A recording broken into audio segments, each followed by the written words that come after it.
Scotland, USA, Netherlands, Canada, Mexico, Germany, Norway, England, Israel, India. Thank you for travelling all this way to share your special day and to eat all this free food and drink all this free alcohol. My wife and I are honoured to have you all here. Now, a lot of people say to me, well, they've said to me, hey Michael, why are you getting married right now? Isn't it a little early? You're still young, you're only 28, you're handsome as hell. You're at your physical peak. You still have 60% of your hair remaining. 20% of that hair looks like a landing strip in an airfield, but it still counts. Really, you've got your whole life to get married. Why do it now?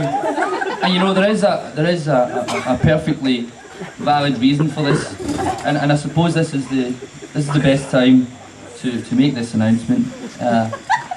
Natanya and I are going to have. Natanya's she's pretty keen to get married. She didn't want to lose a hunk like me. And so people have also said to me, oh, that's great. You know, you're married, you get a green card now, you're in the US. You can apply for citizenship. And you and Natanya can really settle down in one place. And of course I tell them how excited I am to get all the benefits of being an American citizen. Such as your wonderful healthcare system, that 1 week vacation a year, and the privilege of being universally despised whenever I travel outside your borders. Yes, I cannot wait to become an American citizen. No, seriously, I love America. I have to say that to get the green card. So, Natanya and I have been together for 4 years now. You might not think that is a long time, but a lot can happen in 4 years. For example, you could have had a degree, a term in the White House, you could have had 5.5 babies. Lots of things.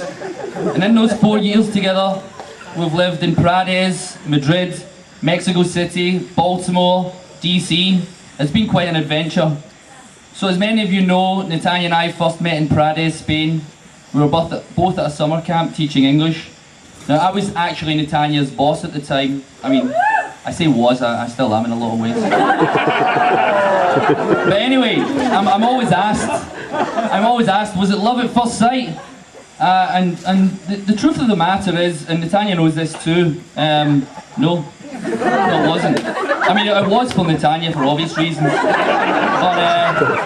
but for me it wasn't at all. And the main reason was that I first met Natanya when she'd just finished a 10-mile run in the Spanish heat. Now, I had always thought that when American women run, they just look like those women in Baywatch. But actually, Natanya was caked in sweat and didn't exactly look her best. That said, I did begin to fall for her in the days that followed.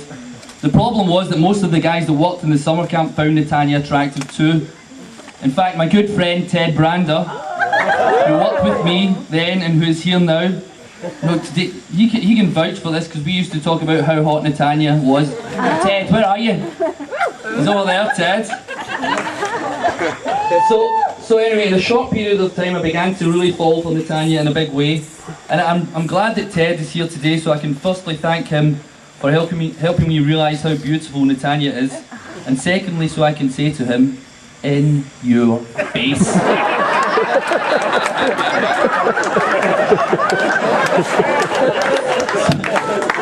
So, although Natanya and I are very much in love, we are different in many ways, which I think is great. Natanya is American, while I am Scottish. She is Jewish, I'm Catholic. She is very beautiful, and I was voted Scotland's most offensive face in 2005 and 2006. Then I left the country, and my brother Jerry has won the title. Keep it in the family, Jerry boy, keep it in the family. So, Despite our differences, I first really connected with Natanya one night at the summer camp because we discussed the idea that Americans abroad have a bad reputation and are unjustifiably stereotyped. But I have to say that when I meet some Americans, they don't show their country in the best light. You know, I'm at a party, for example, and I start talking to someone. At first you can see a strange look come over their face as they try and work out where the accent is from. Then the head starts to nod in self-assurance. Hey dude, which part of Ireland are you from? Oh, you're so close. I'm actually from Scotland. Oh, I was gonna say that. Scotch, huh? Yeah, Scottish. And then normally what happens, the person will begin to confuse Scotland and Ireland. Dude, you guys are great in Riverdance, man. Michael Flatley's like a god. No, that's Ireland. Oh shit, yeah, my bad. You know, I have to tell you, I'm actually 4/5 Scottish. Oh yeah, dude, like my great-great-grandfather's sister's mother's dog once ate some haggis, which obviously makes me 4/5 Scottish. But I think it's true to say that Scottish people generally have a better understanding of American culture than Americans do of Scottish culture. Some people are actually laughing at the idea that there is such a thing as American culture. And they're American. No, it's Americans. So yeah, the Scots generally have a better understanding of American culture than Americans do of Scottish culture. And it's not because we're more intelligent, which of course we are. Rather, it has to do with the influence of cinema and TV. Films like Dumb and Dumber and the Texas Chainsaw Massacre give us an accurate picture of what everyday life in the US is really like. But Americans are also prone to see Scottish people through films. The most obvious films are Trainspotting and Braveheart. This means that Americans think we are always shooting up heroin or decapitating English folk. But in reality, I've only ever done one of those things. Now, I know that last night my best man Paddy gave me a good roasting. It was very funny, but I guess I don't think it's fair that Natanya was able to get off scot-free while I had to take that abuse. I'm a big believer in equal rights. So allow me to tell you a story that may embarrass Natanya slightly. Natanya and I had just moved to Madrid, and this was the first time we were actually living together. One night I was in bed sleeping next to Natanya. Yeah, that's right, Mum. We shared a bed before we got married. I apologise. So this one night I woke up to Natanya pulling the bedsheet from her bed. Now in my sleepy days, I just thought that we were having one of those typical fights over the bed covers. But then I realised that she was standing at the edge of the bed trying to pull the sheet from under me, like a magician who does that trick where he pulls the tablecloth without disturbing the items on it. So I sat up and I flicked the light on and saw that Natanya was there at the edge of the bed holding the bed sheet. She had clearly wet the bed, but she didn't want me to know. Now at first I was pretty mad. I had been woken up, I was really tired, I had work the next day. But then I noticed something. Hold on a second, is that on the bed sheet? Is that what I think it is? Yes, that's right. Natanya was holding the bed sheet and on it was a pea stain. And miraculously, that pea stain was shaped like a map of Scotland. It was in that moment that I knew that we were meant to be.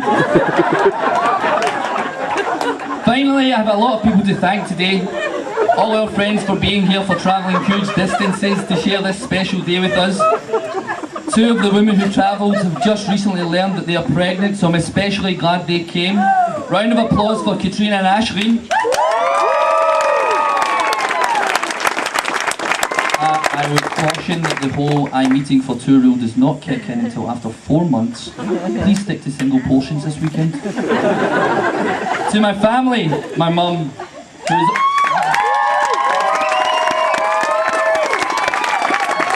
She has always supported me in everything I've ever done and is the best mother you could ever ask for. Even if she does call me every night and tell me to make sure I'm home for midnight, even though I live over 3,000 miles away. To my dad, Yvonne, the wee guys, Anthony, Dominic, Kathleen. I know that you just consider me a clown, but I'm a person too. I actually got my crap sense of humour from my dad, so you can blame him for this. To my best man, Paddy, what a speech yesterday. But to my other best men, Tony, Paul, Chris McFadden, who are great, great friends of mine. To Jerry, Vinny, Anne-Marie, I'm glad that the jealousy of me being the best looking member of the family hasn't affected our relationship. We've been through rough times, but we have emerged with bonds that will never be broken, and I see you all as best friends as well as siblings. To Natania's family, yeah, that deserves an applause for them.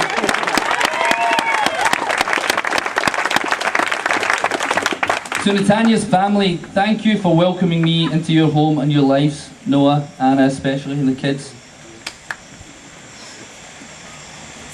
Oh, I think I got lost there. To Michael and Denise especially, you are an inspiration for me and Natania. We aspire to be as happy together 30 years from now as you guys are today. You have both helped me in ways that I couldn't have imagined, especially with my education, and for that I am eternally grateful. We couldn't have done any of this today without your hard work and dedication. Finally, we should remember those loved ones who passed on. Natania was very close to her grandmothers, and I'm sure her bubby and Nana would be bursting with pride if they saw how beautiful she is this weekend.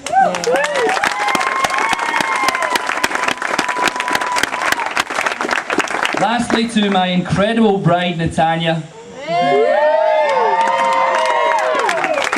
I am so lucky to be with someone who ticks all the boxes. Beautiful, intelligent, adventurous, wonderful sense of humour, great legs. The list goes on. You know, I never thought I would be able to love someone as much as I love myself. Seriously though, it is an honour to call you my wife for now and forever. So raise a glass to Natania the bride.